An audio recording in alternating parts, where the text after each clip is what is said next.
Kenapa kami harus pulang? Karena kami tidak dilibatkan. Usut tuntas, buka apa adanya. Jangan ada yang ditutup-tutupi. Jangan ada yang ditutup-tutupi. Semuanya transparan, tidak ada yang kita tutup-tutupi. Harusnya boleh lihat apakah itu betul apa tidak, kan begitu. Tetapi tadi di Tipidum pakai acara pokoknya tak boleh lihat. Ada hal yang dilanggar. Presiden bilang jangan ada yang ditutup-tutupi. Saya akan berbicara dengan presiden dan atau oleh salah satu menkonya. Saya akan bicarakan ini rencana dalam waktu minggu ini.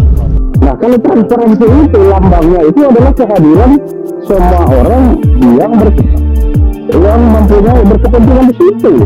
Kepercayaan publik terhadap Polri harus dibangun.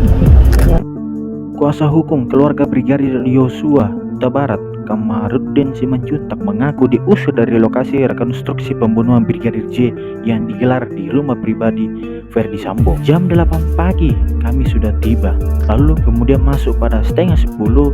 Sampai saat itu tiba-tiba kami diusir. Kenapa kami diusir? Kami minta alasan hukumnya, kata Kamarudin di lokasi Selasa 30 Agustus. Ia merasa heran yang dengan dibatasinya pihak dari keluarga korban untuk menyaksikan proses rekonstruksi. Sementara pihak pengacara dari tersangka lainnya diperbolehkan menyaksikan langsung di dalam rumah. Sementara pengacara dari para tersangka boleh masuk, kami dimusuhi. Percuma kami di sini tak melihat apapun. Kami gugat pernyataan Kapolri yang bilang transparan, jelas Kamarudin. Menurutnya hal tersebut merupakan pelanggaran hukum, merasa tak diterima di lokasi. Kamarudin dan timnya pun memutuskan balik kanan. Bagi kami suatu pelanggaran hukum yang sangat berat. Tidak ada makna dari equality before the law.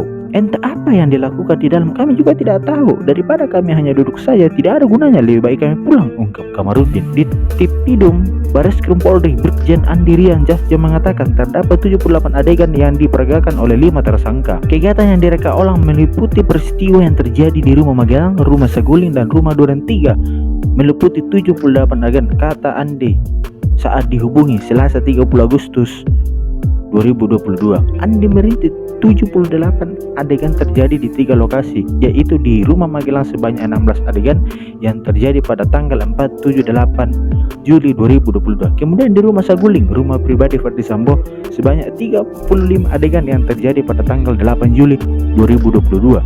Selanjutnya ketiga di Rumah Duren 3, rumah dinas, sebanyak 27 adegan. 5 tersangka pembunuhan berencana terhadap Brigadir J menjalani rekonstruksi di rumah dinas Verdi Sambo Duren 3 Jakarta Selatan dan di rumah pribadi Sambo Jalan Saguling Jakarta Selatan hari ini. 4 diantaranya yakni ex Kadif Propam Polri Irjen Verdi Sambo atau FS, Brigadir Richard Eliezer, Bribka Ricky Rizal, dan Kuat Ma'ruf terlihat mengenakan baju tahanan. Sementara khusus untuk tersangka Putri Candrawati tidak akan menggunakan baju orange lantaran statusnya sampai saat ini belum ditahan. Diketahui penyidik tim khusus Polri memang belum menahan Putri usai diperiksa pada Sabtu 27/8 dini hari. Setelah menjalani pemeriksaan oleh tim penyidik, Putri juga diperbolehkan kembali ke kediamannya sembari menunggu proses hukum lanjutan.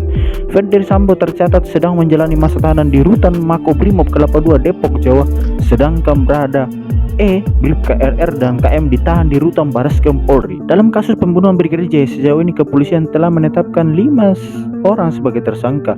Mereka adalah Irjen Verdi Sambo, berada Richard Eliezer, Bribka Ricky Rizal, dan Kuat Ma'ruf serta Putri Candrawati. Para tersangka dijerat dengan pasal 340 subsidiar pasal 338 KUHP Junko, pasal 55 KUHP Junko, pasal 56 KUHP. 4 tersangka sudah ditahan, sementara Putri masih menunggu hasil pemeriksaan.